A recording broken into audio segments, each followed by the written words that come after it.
آج ہم بیماری سے شفا کی دعائیں پارٹ 2 کریں گے۔ اس سلسلے میں آج کی آیت میں ارشاد باری تعالیٰ ہے، جو مصیبت بھی تمہیں زمین میں اور تمہاری جانوں میں پہنچتی ہے وہ ایک کتاب میں لکھی ہوئی ہے، اس سے پہلے کہ ہم اسے پیدا کریں۔ بے شک یہ اللہ پر بہت آسان ہے، تاکہ تم افسوس نہ کرو اس پر جو تم سے کھو جائے، اور تم نہ اتراؤ اس پر جو اللہ نے تمہیں دیا ہے، اور اللہ کسی خود پسند بہت فخر جتانے والے کو پسند نہیں کرتا۔ اس آیت میں اللہ سبحانہ وتعالیٰ اپنی قدرت کی خبر دے رہا ہے کہ جس طرح اس نے اپنی مخلوقات کی پیدائش سے پہلے ہی اپنی مخلوق کی تقدیر مقرر کی تھی، وہ پہلے سے ہی جانتا ہے کہ اس دنیا میں کیا ہونے والا ہے، زمین پر یا انسانوں پر کیا مصیبت آنے والی ہے۔ ہم نہیں جانتے، لیکن وہ جانتا ہے، یہ اس کے علم میں ہے، اور اس کا یہ علم لوح محفوظ میں لکھا ہوا بھی ہے۔ یعنی صرف اللہ تعالیٰ کے پاس ہی وہ علم نہیں، بلکہ پوری طرح ریکارڈڈ ہے۔ یہ کام اللہ تعالیٰ پر بہت آسان ہے کہ وہ یہ جان لے کہ جو وہ پیدا کرنے جا رہا ہے وہ کس کس طرح فنکشن کرے گا، کیا کام کرے گا، کس وقت، کس پر، کون سی چیز آئے گی، اور پھر یہ کہ کیا کیفیات ہوں گی، کیسے حالات ہوں گے، کیسے تبدیلیاں ہوں گی۔ یہ سب کچھ لکھنا اللہ تعالیٰ کے لیے بہت آسان ہے۔ اس سے ہم اندازہ لگا سکتے ہیں کہ ہم مخلوق میں اور اللہ رب العزت میں کیا فرق ہے، یعنی اللہ سبحانہ تعالیٰ کی قدرت اور طاقت کتنی زیادہ ہے کہ ہر چھوٹی سے چھوٹی چیز، ایک ذرے سے ذرے کے بارے میں علم، اور آسمانوں اور پہاڑوں اور ان تمام چیزوں کے بارے میں علم اللہ تعالیٰ کے پاس ہے، اور لکھا ہوا بھی موجود ہے۔ یہ سب کچھ اس لیے بتایا جا رہا ہے، یعنی یہ تو ہے ایک حقیقت ہے، ایک ریالٹی ہے، کیونکہ اللہ تعالیٰ نے خود بیان کر دی۔ یہ ہمیں کیوں بتایا جا رہا ہے؟ تاکہ ہم دنیا میں کسی بھی چیز کے کھو جانے پر غم نہ کریں، چاہے وہ ہماری صحت ہو، یا کوئی کسی کی جان ہو، یا کوئی مال ہو، یا کوئی فصلیں ہوں، یا انسان کی آمدنی کا کوئی ذریعہ ہو۔ کوئی بھی چیز انسان سے کھو جائے تو اسے تقدیر کا حصہ سمجھ کر اس پر صبر کرے، اور جو نعمتیں اللہ تعالیٰ ہمیں دے، یعنی صرف یہ نہیں ہوتا کہ ہم سے لیا ہی جا رہا ہوتا ہے، بلکہ ساتھ ہی ہمیں بہت کچھ دیا بھی جا رہا ہوتا ہے۔ تو جو نعمتیں اس نے تمہیں عطا کی ہیں ان پر غرور اور تکبر نہ کرو، بلکہ شکر ادا کرو، کیونکہ اللہ تعالیٰ کسی تکبر کرنے والے، غرور کرنے والے، فخر کرنے والے کو پسند نہیں کرتا۔ انسان کے یہی دو رویے ہوتے ہیں کہ جب اسے تکلیف آتی ہے تو جزا فضا کرتا ہے، اور جب کچھ مل جاتا ہے تو آپے سے باہر ہو جاتا ہے۔ اور یہ دونوں رویے اللہ تعالیٰ کو پسند نہیں، بلکہ انسان کو ان دونوں اوقات میں وہ کرنا چاہیے جو اللہ تعالیٰ کو پسند ہے، اور اسے یہ یاد رکھنا چاہیے کہ یہ تقدیر کا ایک حصہ ہے۔ اللہ تعالیٰ نے یہ میرے بارے میں فیصلہ کیا ہے کہ اس وقت زندگی کے اس موڑ پر مجھے اس طرح کی بیماری آئے، یا تکلیف آئے، یا کوئی چیز جائے، یا پھر آئے۔ عموماً یہ ہوتا ہے کہ ہم تکلیفوں کو زیادہ یاد رکھتے ہیں، ان کا تذکرہ زیادہ کرتے ہیں، لیکن جو نعمتیں ہمیں ملی ہیں ان کو ہم یاد بھی نہیں کرتے، گنتے بھی نہیں، ان پہ شکر بھی کم ادا کرتے، ان کا ذکر بھی نہیں کرتے۔ یعنی عام طور پر ہماری جو گفتگو، انٹریکشن، کنورسیشن، میسج ایکسچینجنگ جو ہوتی ہے وہ تکلیفوں پر مبنی، مسائل پر مبنی، پریشانیوں پر مبنی ہوتی ہے۔ اس میں عام طور پر ان چیزوں کا زیادہ ذکر ہوتا ہے، لیکن زندگی میں ہم نے کیا اچیومنٹس کی، ہمیں اللہ تعالیٰ نے کن کن نعمتوں سے نوازا، کیا کیا ہم پر رحمتیں ہوئیں، کیسے کیسے ہمیں مواقع ملے، کیسی کیسی نعمتوں میں اس نے رکھا ہوا ہے، اس کا تذکرہ یا تو ہوتا نہیں، یا پھر ہوتا ہے تو فخر اور غرور کے انداز میں ہوتا ہے، اپنا کارنامہ بتایا جاتا ہے، اور یا پھر اس کے ذریعے دوسروں پر برتری جتائی جاتی ہے، جبکہ شکر ادا کم ہی کیا جاتا ہے۔ تو اللہ تعالیٰ فرما رہے ہیں ما اصاب من مصیبت فی الارض، کوئی نہیں پہنچتی کوئی بھی مصیبت جو زمین کو پہنچتی ہے۔ زمین پر کون کون سی مصیبتیں آتی ہیں؟ جیسے بارشوں کا نہ ہونا اور اس کی وجہ سے قحط سالی، زمین کا بالکل ٹوٹ جانا، یا پھر زلزلوں کا آنا، یا پھر خسف ہو جانا، یا پانی کا زمین میں اتر جانا، یا پھر سیلاب اور طوفانوں کا آنا، وباؤں کا آنا جیسے کووڈ وغیرہ جس سے انسان متاثر ہوتا ہے، یا زمین پر لڑائیاں اور جھگڑے اور فساد اور جنگیں جیسے یوکرین میں آج کل ہو رہی ہے، یا اور جگہوں پر فتنے فساد پھیلے ہوئے ہیں۔ تو یہ سب کچھ اللہ تعالیٰ کے علم ازلی میں تھا، یعنی شروع سے ہی اللہ تعالیٰ کو پتا تھا کہ میں اس زمین پر انسان کو پیدا کروں گا اور ان کی مختلف چیزوں سے آزمائش کروں گا، اور یہ چیزیں زمین پر ہوں گی۔ یہ اللہ تعالیٰ کا علم سابق ہے، یعنی الا فی کتاب من قبل ان نبرأها او فی انفسکم ولا فی انفسکم، ولا فی انفسکم، اور نہ تمہارے نفسوں میں کوئی تکلیف آتی ہے، یعنی انسان کی جان پر۔ تو صحت کے سلسلے میں یہ آیت میں نے اس لیے اختیار کی ہے کہ ہم یہ جانیں کہ ہم جو بیمار ہوتے ہیں، ہمیں کسی قسم کی جو تکلیف آتی ہے، جو ہم پر کوئی مصیبت آتی ہے نفس پر، یعنی چاہے وہ نفسیاتی تکلیف ہو، جو روحانی ہو، کوئی جسمانی ہو، ذہنی ہو، کسی بھی قسم کی کوئی کرب اور بے چینی اور انگزائٹی اور ڈپریشن اور کوئی بھی چیز جو انسان کے اوپر وارد ہوتا ہے، یا کسی چیز کے کھو جانے سے انسان کو جو تکلیف اور پریشانی آتی ہے، یا اپنے کسی پیارے کے اوپر جو دکھ تکلیف آتا ہے اس کی وجہ سے جو تکلیف لاحق ہوتی ہے، یہ سب کے سب، یا پھر یہ کہ انسان کہیں سے گر جاتا ہے، یا کوئی چوٹ لگ جاتی ہے، یا پھسل جاتا ہے، یا کسی وبا کا شکار ہو جاتا ہے، یا انسان کے جسم میں کسی قسم کا کوئی اضطراب، حتیٰ کہ کوئی خارش ہوتی ہے، یا پھر کسی طرح کی کوئی چبھن سی ہو جاتی ہے، یا کوئی پین شروع ہو جاتی ہے، کوئی بھی چیز جو ہمارے جسم میں ہوتی ہے، یہ اللہ کے علم میں ہوتی ہے اور اللہ کے اذن سے ہوتی ہے، اور اللہ تعالیٰ کی کتاب میں یہ بھی لکھا ہوا ہے کہ کس انسان کو کس وقت کیا لاحق ہوگا، اور پھر اللہ تعالیٰ کو یہ بھی پتا ہے کہ وہ اس وقت کس طرح ریاکٹ کرے گا، اور یہ پھر جو ہم ریاکشن ہو جاتا ہے پھر یہ ہمارے اعمال نامے میں لکھ لیا جاتا ہے، اور پھر اس کے مطابق ہمیں جو بھی بدلہ ہوگا وہ دیا جائے گا۔ اور یہ سب کچھ کیوں ہوتا ہے؟ آزمائش کے لیے، امتحان کے لیے، کہ انسان کرتا کیا ہے۔ یعنی اگر آپ کسی بھی چیز کو آبزرو کریں، بعض اوقات ہوتا ہے نا کہ کسی پیٹ کو آپ دیکھتے ہیں یا کوئی کیڑا مکوڑا دیکھتے ہیں تو آپ آبزرویشن شروع کر دیتے ہیں کہ اچھا میں اس کی طرف یہ چیز پھینکتی ہوں یا میں اس کو چھیڑتی ہوں تو یہ کرتا کیا ہے، تو یہ پھر آپ کہتے ہیں یہ ادھر جائے گا، یہ یوں کرے گا، یوں کرے گا، تو آپ اس کو دیکھ دیکھ کے ایک طرح سے بعض اوقات انجوائے کر رہے ہوتے ہیں، یا ایک تو ہم سب اسی طرح کیڑے مکوڑوں کی طرح زمین پر جو بھی اچھے برے ایکشن کر رہے ہیں نا، وہ اللہ سبحانہ تعالیٰ کی نظر میں ہے۔ کسی ہمارے ایکشن پہ اللہ تعالیٰ خوش ہوتے ہیں اور کسی ہمارے ایکشن پہ اللہ تعالیٰ ناراض ہوتے ہیں، لیکن بہرحال وہ سب کچھ اس کے علم میں کچھ بھی چھپا ہوا نہیں۔ اور پھر اللہ تعالیٰ نے ہمارے اوپر فرشتے بھی مقرر کر رکھے ہیں، وَإِن كُلُّ نَفْسٍ لَمَّا عَلَيْهَا حافظ، کوئی جان ایسی نہیں جس پر ایک نگران نہیں کھڑا، وہ دیکھ رہا ہے کہ یہ کرتا کیا ہے انسان، اور پھر کرامن کاتبین لکھے چلے جا رہے ہیں اچھا برا جو بھی ہم کرتے ہیں۔ تو یہاں پر فرمایا الا فی کتاب من قبل ان نبرأها، وہ ایک کتاب میں لکھا ہوا ہے اس سے پہلے کہ ہم اس کو پیدا کریں۔ ہاں کا مطلب مصیبت ہے، یعنی نبرأها، اس تکلیف کو پیدا کریں۔ اور ایک قول یہ ہے کہ یہ زمین کی طرف جا رہی ہے بات، یا نفس کی طرف، کہ اس زمین کو پیدا کرنے سے پہلے یا اس انسانی جان کو پیدا کرنے سے پہلے۔ یعنی قرآن مجید کی یہ بلاغت ہے اور ایک خوبصورتی ہے کہ اس کے اندر اتنی وسعت آ جاتی ہے، ایک ہی ضمیر ہے اور اس میں انسان کی سوچ کی جہت کھلتی ہے کہ ہاں کی ضمیر نفس کی طرف لوٹ رہی ہے، ہاں کی ضمیر ارض، یہ سب مؤنث ہے، اور ہاں کی ضمیر مصیبت کی طرف جا رہی ہے۔ یعنی اس سے پہلے کہ مصیبت آئے، اس سے پہلے کہ زمین پیدا ہو، اس سے پہلے کہ انسان پیدا ہو، یہ سب کچھ لکھا ہوا ہے، یعنی خیر و شر سارا سب کچھ لوح محفوظ میں محفوظ ہے۔ اور یہ تقدیر جو ہے یہ اللہ کا ازلی علم ہے، اور اللہ تعالیٰ نے ہر چیز کا علم کے اعتبار سے احاطہ کر رکھا ہے، کوئی چیز بھی اللہ کے علم سے باہر نہیں۔ وَأَنَّ اللَّهَ قَدْ أَحَاطَ بِكُلِّ شَيْءٍ عِلْمًا۔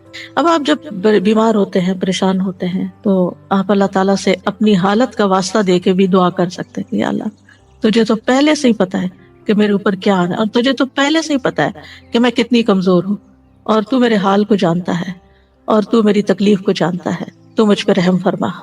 یعنی اللہ تعالیٰ سے انسان اس طریقے سے بھی دعا کر سکتا ہے کہ یعنی اللہ تعالیٰ کی صفت علم کا واسطہ دے کر، کیونکہ قرآن مجید میں آتا ہے وَلِلَّهِ الْأَسْمَاءُ الْحُسْنَىٰ فَادْعُوهُ بِهَا، تو ہمیں اللہ تعالیٰ کی اسماء و صفات کا واسطہ اور وسیلہ دے کر بھی اللہ تعالیٰ سے دعا کرنی چاہیے، جیسے انی مسنی الضر وانت ارحم الراحمین۔ بس اللہ تعالیٰ کی رحمت کی بات کر دی، اللہ تعالیٰ کی اس صفت کی بات کر دی کہ آپ تو بہت زیادہ رحم فرمانے والے ہیں۔ یعنی مطلب کیا ہے؟ یعنی اگر کسی کو کہا جائے آپ تو بہت سخی ہیں تو اس کا کیا مطلب ہے کہنے کا؟ یہ تعریف کوئی کیوں کر رہا ہے کسی کی؟ تاکہ وہ اپنی سخاوت کا اظہار کرے۔ تو اسی طرح اللہ تعالیٰ سے ہم یعنی اللہ تعالیٰ کی صفت رحمت کا جب ذکر کرتے ہیں تو اس کا مطلب یہ ہے کہ آپ تو اس کے مالک ہیں اور آپ کر سکتے ہیں۔ تو یہ چیز اگر انسان اللہ تعالیٰ کے بارے میں سوچے کہ ہر چیز کو جانتا ہے، ہر چیز کو، لا عالم یعنی وانت علام الغیوب، میں نہیں جانتا، تو جانتا ہے، اور تو علام الغیوب ہے۔ قیامت تک جو کچھ ہونے والا ہے، جب سے پیدا ہوا جب تک ختم ہوگا، سب کچھ اس کے علم ہے۔ وَكُلَّ شَيْءٍ أَحْصَيْنَاهُ فِي إِمَامٍ مُبِينٍ، ایک واضح کتاب میں، ایک کھلے رجسٹر میں ریکارڈ رکھا ہوا ہے۔ اور حدیث سے پتہ چلتا ہے کہ آسمان و زمین کی تخلیق سے 50,000 سال پہلے مخلوقات کی تقدیر لکھی گئی۔ اب آپ سوچئے ان چیزوں پر جب آپ ایمان لے آتے ہیں، تقدیر پر ایمان لاتے ہیں، اور تقدیر پر ایمان لانا ضروری ہے۔ نبی صلی اللہ علیہ وسلم نے فرمایا ہر چیز کی ایک حقیقت ہوتی ہے، اور کوئی شخص اس وقت تک ایمان کی حقیقت کو نہیں پہنچ سکتا جب تک اسے یقین نہ ہو جائے کہ اسے جو چیز پہنچی ہے وہ اس سے خطا نہیں ہو سکتی تھی، اور جو چیز خطا ہو گئی ہے اس سے، وہ اسے پہنچ نہیں سکتی تھی۔ اب یہ جو ہمارا ایمان ہے، اس کی بنا پر اگر آپ کو کوئی تکلیف آ جاتی ہے، کوئی بیماری آ جاتی ہے، کوئی چیز چھو جاتی ہے، لگ جاتی ہے، ٹکرا جاتی ہے، کچھ ہو جاتا ہے، تو بجائے غصے میں آنے کے، فرسٹریشن کا شکار ہونے کے، آپ کے چہرے پہ اسمائل بھی آ سکتی، یہ تو ہونا تھا، یہ لکھا ہوا ہے، یہ اپنے وقت پہ پہنچ گیا مجھ تک، اب اللہ ہی اس کو دور کرنے والا ہے۔ جس کے اذن سے یہ تکلیف آئی ہے اسی کے اذن سے شفا ہوگی، جس کے اذن سے یہ مشکل میں مبتلا ہوں وہی اس کو ان یمسسک اللہ بدر فلا کاشف لہ الا ہو، اگر تمہیں کوئی تکلیف پہنچ جاتی ہے تو اس کو اللہ کے سوا کوئی بھی دور نہیں کر سکتا، فلا کاشف لہ الا ہو، یہ یقین ہونا چاہیے پورا۔ جو جتنا زیادہ یہ یقین ہوگا کہ فلا کاشف لہ الا ہو، کہ اللہ ہی اس کو تکلیف کو دور کرنے والا ہے، اس کو کھولنے والا ہے، تو اتنا ہی زیادہ ہم اللہ سبحانہ تعالیٰ کی طرف رجوع کریں گے، اتنے یقین کے ساتھ اسی کی طرف لوٹیں گے، اسی کے در پہ جائیں گے، اسی کے آگے سر جھکائیں گے، اسی کو پکاریں گے، اسی کے آگے ہاتھ پھیلائیں گے، اسی کو مختلف چیزوں کا واسطہ وسیلہ دیں گے جو مشروع ہے یا جس کی اجازت ہے ہمیں۔ تو اس طرح اللہ تعالیٰ سے تعلق اور زیادہ مضبوط ہو جائے گا۔ پھر فرمائے ان ذالک علی اللہ یسیر، ہمیں لگتا ہے کتنا مشکل کام ہوگا، یہ کتنا بڑا کام ہے یہ سب کچھ، لیکن اللہ تعالیٰ فرماتے ہیں اس کے لیے تو یہ کچھ بھی مشکل نہیں۔ سبحان اللہ، یعنی اس کی قدرت اس سے بھی کہیں زیادہ ہے کہ وہ ان سب چیزوں کا علم رکھے۔ اور ہمیں کیوں بتایا جا رہا ہے؟ لِكَيْ لَا تَأْسَوْا عَلَىٰ مَا فَاتَكُمْ، تاکہ تم کھو جانے والی چیز پہ افسوس نہ کرتے رہو، تم سے غم دور کرنے کے لیے۔ اور یہ ایک حقیقت ہے کہ اگر انسان تقدیر کے معاملے کو سمجھ جائے اور اس بات کو سمجھ جائے کہ یہ کسی وجہ سے آئی ہے تکلیف مجھ پر، اللہ تعالیٰ یا تو مجھے ریسٹ کروانا چاہتا ہے، یا مجھے کچھ سکھانا چاہتا ہے، یا یعنی کوئی بھی ایسی وجہ ہو سکتی ہے کہ جو مجھے علم نہیں، لیکن کیونکہ اس کا کوئی بھی فیصلہ حکمت سے خالی نہیں، یہ بھی ساتھ ہی یاد رکھنا چاہیے کہ یعنی ایسا نہیں کہ وہ اندھا دھند بس کسی کو سزا دے رہا ہے اور کسی کو کچھ جزا دے رہا ہے اور کسی کو فائدہ اور کسی کو ایسا نہیں ہے۔ ہر تکلیف کے پیچھے ایک حکمت ہے، کوئی وجہ ہے، اس نے آپ کو کوئی اسپیشل چائلڈ دیا ہے، کوئی حکمت ہے اس کے پیچھے، کوئی وجہ ہے کہ اس نے آپ کو اس کام کے لیے چنا ہے۔ اسی طرح اگر کوئی اولاد کی طرف سے یا والدین کی طرف سے، کسی پیارے کی طرف سے کوئی تکلیف پہنچتی ہے تو اس میں کوئی حکمت ہے۔ تو اگر انسان ایمان لے آئے تقدیر پر تو پھر غم ہلکا ہو جاتا ہے۔ وجہ بتا دی گئی کہ لِكَيْ لَا تَأْسَوْا، تاکہ تم افسوس نہ کرتے رہو، غمگین نہ رہو، عَلَىٰ مَا فَاتَكُمْ، جو تم سے فوت ہو گیا، یعنی جو تم سے چلا گیا، تمہاری صحت چلی گئی، تمہاری جوانی چلی گئی، تمہاری ہمت چلی گئی، تم سے کام کا چانس چلا گیا، اللہ کو یہی منظور، آگے موو فارورڈ، آگے چلو، آگے چلو، جو کھونا تھا ہو گیا، اب اس کے پیچھے جان ہلکان نہ کرو، جو ہونا تھا ہو گیا، اب اپنی زندگی کو آگے لے جاؤ، آگے کی طرف دیکھو، اچھی امید رکھو اور حوصلے میں رہو، کیونکہ یہ تو ہونا ہی تھا، کیونکہ انسان ہمیشہ عافیت میں نہیں رہ سکتا، ہمیشہ خوشحالی میں نہیں رہ سکتا، ہمیشہ رزق کی فراوانی میں نہیں رہ سکتا، یہ کمی بیشی ہوگی، اور جب ہو تو انسان اگر صرف اتنی بات سوچ لے کہ لکھا ہوا تھا، یہ تو ہونا تھا، مکتوب لکھا ہوا تھا، اور اللہ نے کیوں لکھا، پھر انسان اللہ سے بحث نہیں کرتا، اللہ کے علم اور اللہ کی قدرت کو چیلنج نہیں کرتا، بلکہ اللہ کے بارے میں اچھا گمان رکھتا ہے۔ آپ دیکھیں کہ اللہ سبحانہ تعالیٰ پر اعتراض کرنا کس کا کام تھا؟ جانتے ہیں نا ہم، یہ شیطان کا کام تھا، تو پھر ہم کتنے مزے سے مختلف چیزوں پر اعتراض شروع کر دیتے ہیں، واضح طور پر شیطان کے نقش قدم پر چل رہے ہوتے ہیں، واضح کلیئر کہ اللہ نے میرے ساتھ ایسا کیوں کیا، یہ میرے وائی می، یہ کیوں ایسا کیا، یہ آپ یاد رکھیں کہ یہ کیا ہے، یہ دراصل شیطان کے قدموں پر چلنا ہے، اس کی پیروی کرنا ہے، اس کے پیچھے جانا ہے۔ اور پھر دوسرا رویہ جو شیطانی رویہ ہوتا ہے، انا خیر منہ، وہ کیا ہے؟ تکبر والا، اور یہ تکبر والا رویہ یہ بھی اللہ کو ناپسند، یہ دونوں شیطانی رویے اللہ کو ناپسند ہے۔ وَلَا تَفْرَحُوا بِمَا آتَاكُمْ، اس پہ مت خوش ہو، مت اتراؤ، مت اکڑو جو اللہ نے تمہیں دیا ہے. یعنی اپنی کسی بھی اسکل پر، اپنی کسی ذہانت پر، اپنی کسی قابلیت پر، اپنے کسی کارنامے پر، اپنی کسی کامیابی پر. کیونکہ عام طور پر کیا ہوتا ہے کہ جب ہم یعنی ذرا سے دوسروں سے کوئی بہتر کام کر لیتے ہیں تو پھر ہم دوسروں کو حقیر سمجھنا شروع کر دیتے ہیں. میں اس سے بہتر ہوں، مجھے زیادہ اچھا پکانا آتا ہے، مجھے زیادہ اچھا پڑھانا آتا ہے، مجھے زیادہ اچھا فلاں کام آتا ہے. یعنی کوئی بھی جو کام اپنی چاہے قابلیت ہو، یا میرے پاس یہ زیادہ اچھا ہے، میرے بچے زیادہ خوبصورت ہیں، میرے بچے زیادہ پڑھے لکھے ہیں، میرا گھر زیادہ اچھا ہے، میرا یہ. یعنی انسان کو جتنی بھی نعمتیں ملی ہیں پھر انسان ان پر اترائے نہیں، فخر نہیں کرے. اور اترانا کیا ہوتا ہے اور تکبر کیا ہوتا ہے؟ دوسروں کو حقیر سمجھنا. اپنی خوشی کا اظہار منع نہیں ہے کہ اللہ کا شکر ہے اللہ نے دیا. اگر اللہ نے دیا، اچھا لباس آپ نے پہنا ہے، اچھا گھر بنایا ہے آپ نے، اچھی گاڑی خریدی ہے آپ نے، کوئی حرج نہیں. کل بھی ہم نے حدیث پڑھی تھی کہ ایک نیک انسان کے لیے مال جو ہے وہ نقصان دہ نہیں ہے، کیونکہ وہ ہر چیز پر اللہ کا شکر ادا کرتا رہے گا اور ان نعمتوں میں دوسروں کو شریک کرتا رہے گا، ان نعمتوں کو پا کر خیر اور بھلائی کے کام کرے گا. تو یاد رکھے، انسان یاد رکھے کہ اس دنیا میں انسان کو نعمتیں بھی ملیں گی اور تکلیف بھی آئے گی، لیکن ہر حال میں مطلوب اور مقصود کیا ہے کہ انسان اللہ کا بندہ بن کر رہے. اکرمہ ابن عباس سے روایت کرتے ہیں کہ وہ اللہ کے فرمان اسی آیت کے بارے میں کہتے ہیں کہ ہر شخص غمگین ہوتا ہے اور خوش ہوتا ہے، لیکن مومن اپنی مصیبت پر صبر کرتا ہے اور خوشحالی پر شکر کرتا ہے. اس آیت کو ایک بات یاد رکھیں کہ اس کا یہ مطلب نہیں کہ اگر ہر چیز لکھی ہوئی ہے تو انسان کوشش نہ کرے. نہیں، کوشش بھی کرنا اللہ کے اذن سے ہے اور اللہ کا حکم ہے اور ہمیں اس پر ابھارا گیا ہے. وَأَن لَيْسَ لِلْإِنسَانِ إِلَّا مَا سَعَىٰ، کہ تمہیں کوشش کرنا، کیونکہ ہمیں تو نہیں پتا نا آگے کیا لکھا ہوا ہے، ہمیں نہیں پتا. تو ہمیں جو نعمتیں ملی ہیں اور جو وسائل ملے ہیں اور جو جسمانی قوت ملی ہے اس کے ساتھ اس دنیا میں رہتے ہوئے احرص علی ما ینفعک، جو چیزیں فائدہ دیتی ہیں ان کی حرص کرے. انسان اپنی صحت کا خیال رکھے، انسان اپنے لیے وہ تمام وسائل اختیار کرے، چاہے ایکسرسائز ہے، چاہے بریدنگ ہے، چاہے ہیلدی ڈائٹ ہے، یا جو بھی، یا پھر اگر بیمار ہوتا ہے تو علاج کرتا ہے. تو یہ انسان کے پارٹ پر ہے اور اس کو کرتے رہنا چاہیے. لیکن کچھ چیزیں کرتے رہنے کے باوجود بھی الٹ ہو جاتی ہیں، تو وہ پھر انسان کو یہ یاد رہے اس وقت کہ یہ ہونا تھا. کیونکہ انسان اس وقت زیادہ پشیمانی کا شکار ہوتا ہے. میں تو اتنی زیادہ کیئرفل ہوں اپنے ڈائٹ کے بارے میں نے تو کبھی شوگر استعمال نہیں کی تھی، یہ مجھے یہ بیماری کہاں سے آ گئی، اور یہ نہیں، یہ لکھا تھا اللہ، اس کی حکمت اللہ کو پتا ہے کہ اس نے آپ کو یہ بیماری کیوں بھیجی اور اس کے ذریعے آپ کو کیا سکھانا تھا، یا اس کے ذریعے آپ کے کتنے درجات بلند کرنے تھے. تو یہ اللہ تعالیٰ کو پتا ہے. ہمیں کیا کرنا ہے؟ احتیاط بھی برتنی ہے بیماری سے بچنے کے لیے، اور اگر آ جائے تو علاج بھی کرنا ہے، اسباب اختیار کرنے ہیں، لیکن اس سارے آزمائش کے عرصے میں اللہ سے راضی رہنا ہے. واللہ لا يحب كل مختال فخور، اللہ تعالیٰ کسی ایسے بندے کو پسند نہیں کرتا جو اپنے عمل میں غرور کرے اور اپنے قول میں فخریہ زبان استعمال کرے، فخر کرے. یعنی عمل میں ایسا لباس پہنے جو گھسیٹ گھسیٹ کے چلے، یا ایسی چال چلے، یا پھر اور پھر یہ کہ باتوں میں ایسی ایسی باتیں کرے کہ جس سے جو دوسروں کو ہرٹ کرنے والی ہوں اور شیخی بگاڑنے والی ہوں. تو بے صبرا کرنے والا غم اور سرکش کرنے والی خوشی جو ہے، ان دونوں کی ممانعت کی گئی ہے.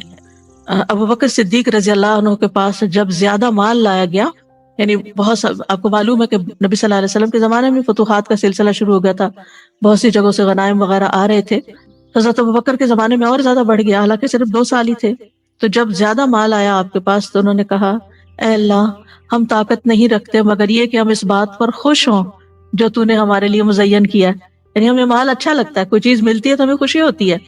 تو اب یہ ہے کہ کیا وہ کوئی بری چیز تھی کہ جس سے وہ یعنی جس کا وہ ذکر کرے؟ نہیں، وہ اس بات کا ذکر کرے کہ اللہ یہ ہمارے اندر آپ نے رکھ دیا ہے کہ جن زین للناس حب الشہوات من النساء والبنین والقناطیر یہ مال کی محبت ہمارے اندر رکھ دی گئی اور ہمیں اس سے خوشی بھی ہوتی ہے.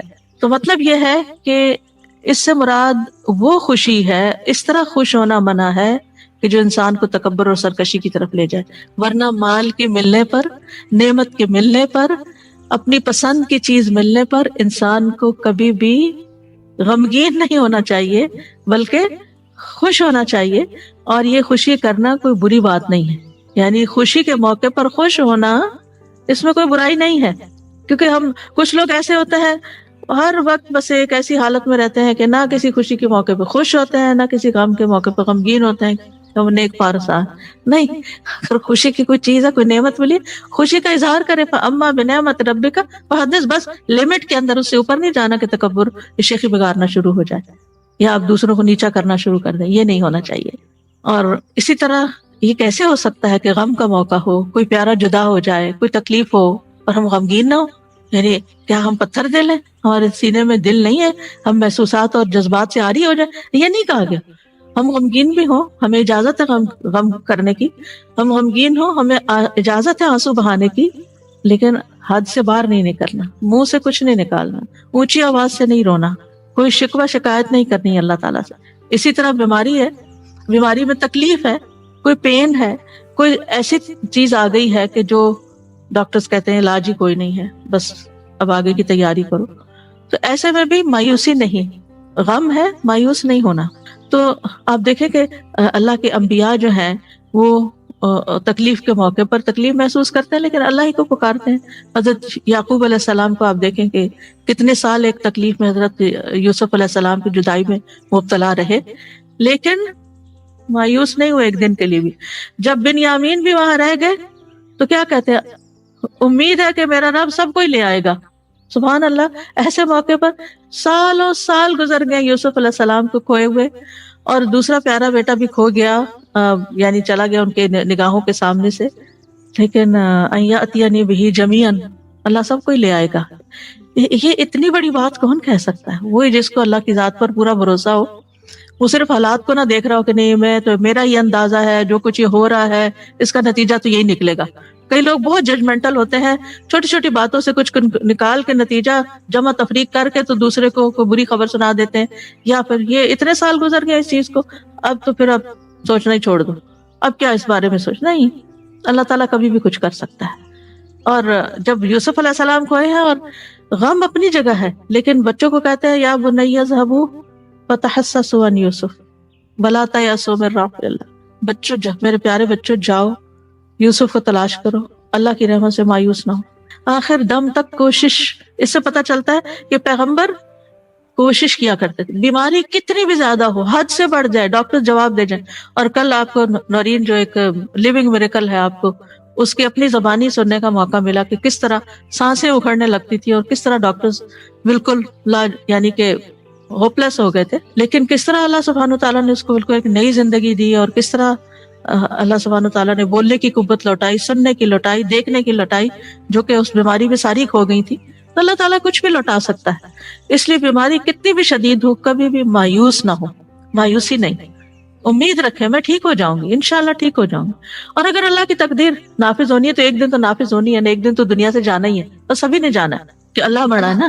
اس یقین کے ساتھ کہ ٹھیک ہے، قانون ہے، سسٹم ہے، نظام ہے، جیل ہے، پولیس ہے، سب کچھ ہے، لیکن اللہ سب چیزوں سے بڑا ہے نا. اس یقین کے ساتھ کہ اللہ ہی سب سے بڑا ہے، تو اللہ سبحانہ تعالیٰ کو اگر انسان بڑا سمجھ کر اس کے آگے جھکتا ہے تو اللہ تعالیٰ ضرور سنتا ہے. تو بہرحال یہ بات یاد رکھنے کی ہے کہ جو کچھ دنیا میں ہوتا ہے ہر چیز تقدیر کے ساتھ ہے، اور کوئی چیز تقدیر سے سبقت نہیں کر سکتی. نبی صلی اللہ علیہ وسلم نے فرمایا اگر تقدیر سے کوئی چیز سبقت کر سکتی تو وہ نظر ہے، نظر لگنا.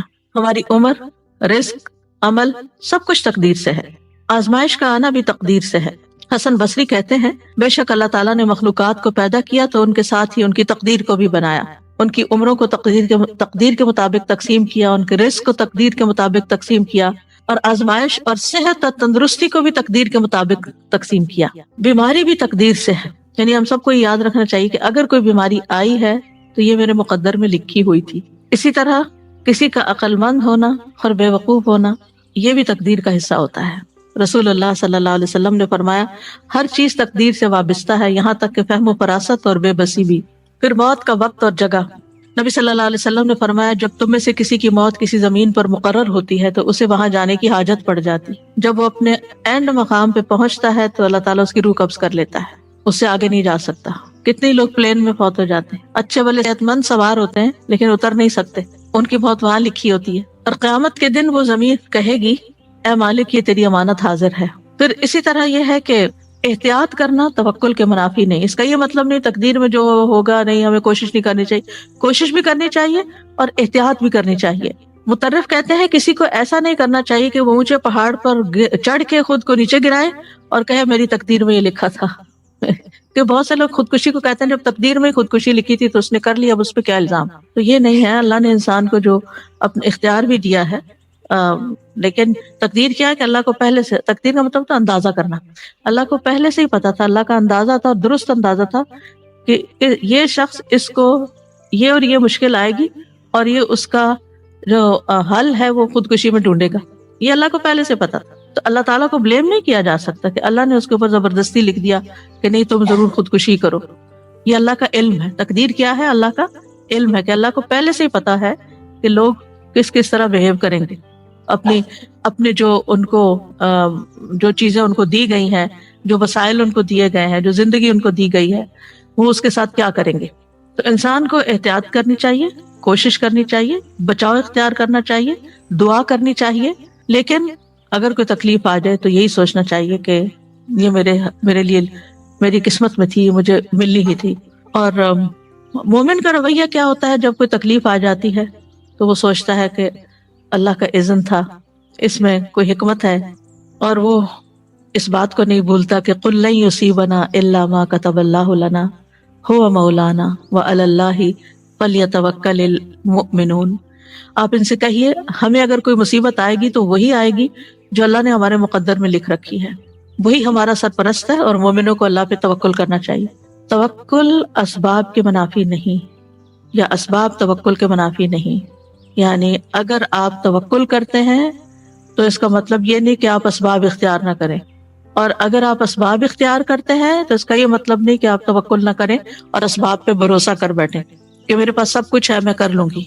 نہیں، اللہ کے اذن سے ہی ہوگا، میرا بھروسہ اللہ پہ، اللہ مجھ سے کروائے گا، میں کوشش کروں گی، کروائے گا اللہ۔ دوسری بات یہ، بیماری آ جائے، تکلیف آ جائے تو اللہ ہی کو پکاریں، فوراً دعا مانگیں، اس کی طرف رجوع کریں۔ امن یجیب المضطر اذا دعاہ ویکشف السوء، بھلا کون ہے جو لاچار کی فریاد رسی کرتا ہے جب وہ اسے پکارتا ہے اور اس کی تکلیف کو دور کرتا ہے۔ پھر اسی طرح سورۃ الانعام میں آتا ہے وَإِن يَمْسَسْكَ اللَّهُ بِضُرٍّ فَلَا كَاشِفَ لَهُ إِلَّا هُوَ وَإِن يَمْسَسْكَ بِخَيْرٍ فَهُوَ عَلَى كُلِّ شَيْءٍ قَدِيرٌ، اور اگر اللہ تمہیں کوئی نقصان پہنچائے تو اس کے سوا اسے کوئی دور کرنے والا نہیں، تو پھر اس سے دعا کرنی چاہیے نا کہ وہ اسے دور کر دے، اور اگر وہ تمہیں کوئی خیر پہنچائے تو ہر چیز پہ خوب قدرت رکھنے والا نہیں، وہ کر سکتا ہے، لہٰذا پھر اسی کی طرف جائیں، اسی سے مانگیں اور زیادہ مانگیں۔ پھر اسی طرح یہ ہے کہ انسان کو دعاؤں کی کثرت کر دینی چاہیے۔ وَإِذَا سَأَلَكَ عِبَادِي عَنِّي فَإِنِّي قَرِيبٌ إِنَّ رَبِّي قَرِيبٌ مُجِيبٌ، اور پھر پورا بھروسہ اللہ پہ ہونا چاہیے، کسی ڈاکٹر پر، کسی انسان پر نہیں کہ یہ کر دے گا میرے لیے، کہ ان انسانوں کی کوشش بھی اللہ کے اذن سے ہی کامیاب ہوتی ہے۔ انسانوں کو عقل کس نے دی؟ جس عقل کے ساتھ وہ دوائیں استعمال کرتے ہوئے جو دوا بنی ہے وہ کس نے پیدا کیا؟ وہ سارا سبسٹینس جو تھا، سب کچھ اللہ کی طرف سے ہے، تو اللہ ہی کو کافی سمجھے، اور پھر اللہ ہی طبیب ہے۔ اللہ تعالیٰ نے پھر یہ کہ حالات بہتر ہونے کے لیے انتظار کریں صبر کے ساتھ۔ آپ دیکھیں تکلیف آتے ہوئے پتہ نہیں چلتا، اچانک ہی گلا پکڑا جاتا ہے، اچانک ہی کہیں چوٹ لگ جاتی ہے اچانک، لیکن جاتے جانے میں ٹائم لگتا ہے۔ ہر بیماری کے جانے میں یعنی میریکلز اب الگ ہوتے ہیں، لیکن یعنی جو اسباب کے تحت جو چیزیں ہو رہی ہوتی ہیں ان کا اپنا ایک وقت مقرر ہوتا ہے، کیونکہ انا کل شیء خلقناہ بقدر ان اللہ بالغ امرہ قد جعل اللہ لکل شیء قدرا۔ اللہ اپنا کام پورا کر کے رہتا ہے، بس یہ ہے کہ اللہ نے ہر چیز کا ایک اندازہ مقرر کر رکھا کہ کون سا کام کب ہوگا۔ پھر یہ کہ مومن تکلیف آنے پر، بیماری آنے پر مایوس نہیں ہوتا، مایوسی نہیں، کیونکہ اس کا رب رحیم ہے، ارحم الراحمین ہے۔ کتب علی نفسہ الرحمہ، اللہ نے اپنے آپ پر رحمت کرنا لازم کر لیا ہے۔ پھر اگر بیماری طویل بھی ہو جائے تو گھبرانا نہیں، کیونکہ انسان کے گناہ جھڑتے رہتے ہیں اور اس کے درجات بلند ہوتے رہتے ہیں۔ رسول اللہ صلی اللہ علیہ وسلم نے فرمایا، اللہ تعالیٰ فرماتے ہیں جب میں اپنے مومن بندے کو آزماتا ہوں اور وہ تیمارداری کرنے والوں کے سامنے میرا شکوہ نہیں کرتا تو میں اس کو اپنی قید سے آزاد کر دیتا ہوں، یعنی جلد شفا دے دیتا ہوں۔ اچھا، اس میں ایک نفسیاتی پہلو بھی ہے اس کا۔ آپ جتنا زیادہ بیماری کا تذکرہ کرتے ہیں اور ہر آنے والے کے سامنے بار بار بیماری بیماری بیماری، تو وہ چیز آپ کے اندر ایک راسخ سی ہو جاتی ہے، ایک نفسیاتی اثر بھی ہوتا ہے، اور چیزیں ویسے ہی پھر ہونے بھی لگتی ہیں۔ لہٰذا اگر ڈاکٹر کے سوا کسی کو اپنی بیماری کی لمبی چوڑی تفصیلات نہ بتایا کریں. یعنی کچھ لوگ تو اتنی منظر کشی کرتے ہیں کہ دوسروں کو بیزار بھی کر دیتے. دوسرے کیا کریں گے اتنی باتیں سن کے؟ آپ اچھی باتیں کریں، دل خوش کریں.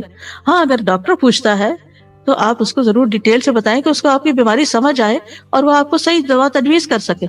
لیکن ہر ایک کے سامنے پٹاری کھول کے نہیں بیٹھ جائیں کہ ایسے بھی ہوتا ہے اور ایسے بھی ہوتا ہے. اچھا پھر اس کا نتیجہ کیا ہوتا ہے؟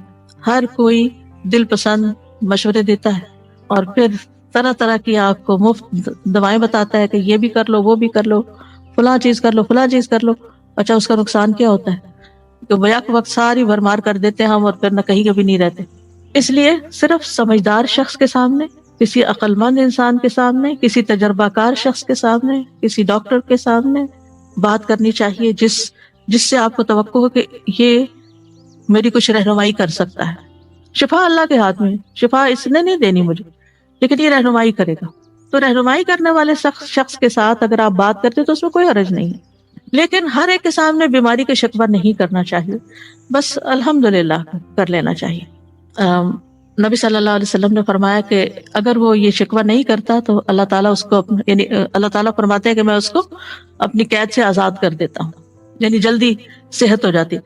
پھر اس کے پہلے گوشت کے عوض بہترین گوشت عطا کرتا ہوں اور اس کے پہلے خون کے بدلے بہترین خون دیتا ہوں، اور وہ اثر نو عمل کرتا ہے، یعنی پھر بالکل ایک نئے انسان کی طرح دوبارہ سے اپنا کام شروع کر دیتا ہے.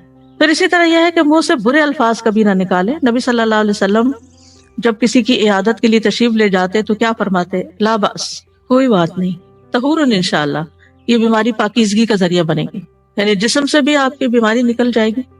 اب دیکھیں نا بعض بیماریاں آپ کے اندر ہی اندر کہیں چھپی ہوتی ہیں، پھر ایک وقت آتا ہے کہ وہ سرفیس پہ آ جاتی ہیں، آپ کی سکن پہ آ جاتی ہیں. تو وہ اصل میں صرف سکن نہیں ہوتی بیمار، وہ اندر کوئی چیز بیمار ہوتی ہے جس کی سمٹمز باہر نظر آ رہی ہوتی ہیں.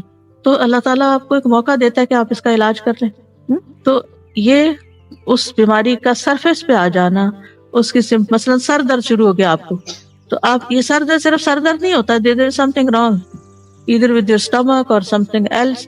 تو پھر جو ماہر ڈاکٹر ہوتا ہے وہ سمجھ کے دوا دیتا ہے کہ سر درد کی وجہ کیا ہے، انویسٹیگیٹ کرتا ہے. تو لا باس طہور انشاءاللہ، یہ جو سرفیس پہ بیماری آئی ہے اس سے پریشان نہ ہو، کیونکہ جب تک وہ اندر چھپی رہتی ہے ہمیں پتہ ہی نہیں ہوتا، ہم خوش باش پھرتے ہیں، بس ذرا سی چیز نظر آ جائے صحیح تو پھر ہمیں ہول پڑنے لگتے ہیں. تو اس پر پریشان نہ ہو، بلکہ وہ سمجھے کہ اب رستہ کھل گیا ہے علاج کا، صفائی کا رستہ، تزکیے کا رستہ کھل گیا. اور پھر یہ کہ انسان فوراً یہ سوچے کہ یہ بیماری گناہوں کو دھو ڈالنے کا ذریعہ بھی، یعنی پاکیزگی، جسمانی پاکیزگی بھی اور اس کے ساتھ ساتھ گناہوں سے پاکیزگی بھی. اسی طرح ایک موقع پر آپ صلی اللہ علیہ وسلم نے فرمایا بخار کو برا بھلا نہ کہو، بخار بنی آدم کے گناہوں کو اس طرح دور کرتا ہے جس طرح بھٹی لوہے کی میل کچیل کو دور کرتی ہے. اسی طرح بیماری میں موت کی تمنا نہ کی جائے، موت نہ مانگی جائے. نبی صلی اللہ علیہ وسلم نے فرمایا تم میں کوئی شخص موت کی تمنا نہ کرے، کیونکہ اگر وہ نیک ہوگا تو امید ہے کہ اس کے اعمال میں اور اضافہ ہو جائے، اور اگر وہ برا ہے تو ممکن ہے وہ توبہ ہی کر لے، کیونکہ موت تو اعمال کا سلسلہ منقطع کر دیتی ہے نا، پھر انسان کچھ کرنے کے قابل نہیں رہتا. حدیث میں آتا ہے کہ مومن کی عمر تو اس کی بھلائی میں ہی اضافہ کرتی، یعنی جتنے دن آپ کو دنیا میں مل جاتے ہیں اتنا ہی آپ کو نیک اعمال کا وقت مل جاتا ہے. اور پھر سب سے بڑی بات یہ کہ پازیٹیو تھنکنگ، اللہ کے بارے میں اچھا گمان، اپنے ساتھ جو کچھ ہو رہا ہے اس سے اچھی بات سوچنا. اور ویسے بھی وہ حدیث میں آتا ہے نا کہ اللہ تعالیٰ فرماتے ہیں میں اپنے بندے کے ساتھ اس کے گمان کے مطابق ہوں، یعنی جیسا آپ سوچنا شروع کرتے ہیں ویسے چیزیں ہونے لگتی ہیں. اور اچھے گمان کے بدلے میں معاملہ بھی اچھا اور برے گمان کے بدلے میں معاملہ بھی برا. اگر تم برا سوچتے ہو تو پھر برا ہی نتیجہ نکلے گا، اور اگر تم اچھا سوچتے ہو، آپٹیمسٹک ہو، تو پھر تمہارے ساتھ اچھا ہی ہوگا. پھر پلٹ کے بات انسان کے اپنے اوپر ہی آ جاتی ہے کہ انسان اپنے لیے کیا سوچتا ہے، کیا چاہتا ہے. پھر یہ کہ اللہ کے وعدوں کو یاد رکھے، جو وعدے اس نے اپنی کتاب میں کیے ہیں. شعراوی جو ایک ایجپشن مفسر ہیں، ان کے لیکچرز موجود ہیں، بس یہ کہ کلوکیل عربک میں دیتے ہیں تو سمجھنے بڑے مشکل ہوتے ہیں، لیکن ان کے تفسیر کا ایک انوکھا ہی انداز ہے، بہت گہرائی میں بات کرتے ہیں اور بہت عمدہ چیزیں، خزانے ڈھونڈ ڈھونڈ کے لاتے ہیں. وہ کہتے ہیں کہ میں ان 4 لوگوں پہ حیران ہوں جو 4 چیزوں سے غافل ہیں. میں اس بندے پہ حیران ہوتا ہوں جو کسی غم میں مبتلا ہے، وہ کس طرح اللہ کے اس فرمان سے غافل ہو جاتا ہے، لا الہ الا انت سبحانک انی کنت من الظالمین، جبکہ اللہ تعالیٰ اس کے بعد فرماتا ہے فاستجبنا لہ ونجیناہ من الغم وَكَذَلِكَ نُنْجِي الْمُؤْمِنِينَ، کہ ہم اسی طرح مومنوں کو نجات دیتے ہیں غم سے. ہم نے اس کا غم دور کر دیا، یعنی یونس علیہ السلام کا. جب اللہ نے یہ وعدہ کیا ہے کہ غم کا علاج ہے اس آیت کے اندر، تسبیح کے اندر، تو وہ تسبیح کیوں نہیں کرتا؟ وہ کہتے ہیں میں اس بندے پہ حیران ہوتا ہوں جسے کسی تکلیف سے آزمایا گیا، یعنی کوئی بیماری آئی اس پر، کہ وہ کس طرح اللہ کے اس فرمان سے غافل ہو جاتا ہے. انی مسنی الضر وانت ارحم الراحمین، مجھے تکلیف پہنچی ہے اور تو سب رحم کرنے والوں سے زیادہ رحم کرنے والا ہے. جبکہ اللہ تعالیٰ اس کے بعد فرماتا ہے فاستجبنا لہ، ہم نے اس کی دعا قبول کر لی. وکشفنا ما بہ من ضر، اور جو کچھ تکلیف اسے تھی وہ ہم نے اس سے دور کر دی. تو اللہ سبحانہ وتعالیٰ اگر ایوب علیہ السلام کی سنتا ہے تو ہماری بھی سنے گا. ان کی دعا قبول کر لی اور اللہ نے ان کو بیماری سے صحت عطا کی. تو یہ اللہ کا وعدہ ہے. پھر کہتے ہیں میں اس بندے پہ حیران ہوتا ہوں جو خوف سے آزمایا گیا، وہ کس طرح اللہ کے اس فرمان سے غافل ہو جاتا ہے. حسبنا اللہ ونعم الوکیل. کیونکہ اس کے بعد اللہ تعالیٰ فرماتے ہیں فانقلبوا بنعمت من اللہ وفضل لم یمسسہم سوء، وہ تو اللہ کی نعمت اور فضل کے ساتھ لوٹے، انہیں کوئی تکلیف نہ پہنچی. تو یہ غم اور اس سے غم دور کرنے والی اور فکر اور پریشانی دور کرنے والی آیت ہے حسبنا اللہ ونعم الوکیل. پھر کہتے ہیں میں اس بندے پہ حیران ہوتا ہوں جو لوگوں کے مکر و فریب سے آزمایا گیا، یعنی لوگوں نے اس کے ساتھ چال چلی ہو، وہ کس طرح اللہ کے اس فرمان سے غافل ہو جاتا ہے. وَأُفَوِّضُ أَمْرِي إِلَى اللَّهِ وَإِنَّ اللَّهَ بَصِيرٌ بِالْعِبَادِ، میں اپنا معاملہ اللہ کے سپرد کرتا ہوں، بے شک اللہ بندوں کے حال کو خوب دیکھنے والا. یہ یعقوب علیہ السلام نے پڑھی تھی یہ آیت کہ میں اپنا معاملہ اللہ کے سپرد کرتا ہوں. اور اسی طرح سورۃ غافر میں بھی آتا ہے. اور اس کے بعد اللہ تعالیٰ فرماتے ہیں وَفَوَقَاهُ اللَّهُ سَيِّئَاتِ مَا مَكَرُوا. ہاں یہ رجل المؤمن نے یہ آیت پڑھی، رجل المؤمن جو تھا اس نے یہ آیت پڑھی تھی جب وہ فرعون کے دربار میں اس نے حق بول دیا تھا اور اسے پتا تھا کہ اب میرے ساتھ کیا ہونے والا ہے، اور اس کے بعد اس نے اپنا معاملہ اللہ کے سپرد کیا. اللہ نے اس کو بچا لیا اور آل فرعون کو ڈبو دیا. جس دشمن کے غرق ہونے کی خوشی میں بھی آپ نے 10 محرم کا روزہ رکھا تھا. روزہ تو رکھ لیتے پھر یاد نہیں ہوتا کہ کس چیز کے شکرانے کا. تو مومن جو ہے وہ تکلیف میں اللہ سے راضی رہتا ہے اور اس کا اظہار کرتے رہنا چاہیے. اللہ میں راضی ہوں، اللہ میں راضی ہوں، اللہ میں راضی ہوں، اللہ مجھے تکلیف ہے لیکن میں راضی ہوں، میں آپ کے فیصلے پہ ناراض نہیں ہوں. کیونکہ جو اللہ کی تقسیم پہ راضی ہو جائے، حدیث میں آتا ہے اللہ اسے برکت اور وسعت دیتا ہے، اور جو راضی نہ ہو اس کو برکت نہیں ملتی. کیونکہ اللہ تعالیٰ نے اپنے بندے کو جو کچھ دے رکھا ہوتا ہے وہ اس میں اس کا امتحان لیتا رہتا ہے کہ کیا امتحان کا بندہ کیا کرتا ہے.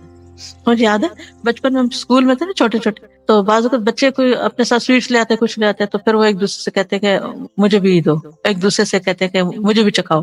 تو بچے عموماً اسٹرنجی ہوتے، کہتے ہیں کیوں نہیں دینا، تو کہتے اوہو ہم نے تو صرف تمہارا دل دیکھا تھا کہ تم کیا کرتے ہو. آپ کو بھی یاد ہوگا شاید اس طرح کے کہ تمہارا دل دیکھتے. تو وہ اس کو بہت برا بلا کہتے تھے جو بچہ شیئر نہیں کرتا تھا یا اکیلے ہی بیٹھ کے لنچ کر لیتا تھا. تو بہرحال تو اللہ تعالیٰ بھی ہمارا دل دیکھ رہے ہیں کہ میں اس کو ایک چیز دیتا ہوں اور پھر اس سے مانگتا ہوں کہ دے دو میرے راستے میں، تو پھر دیکھے کرتا ہے کیا.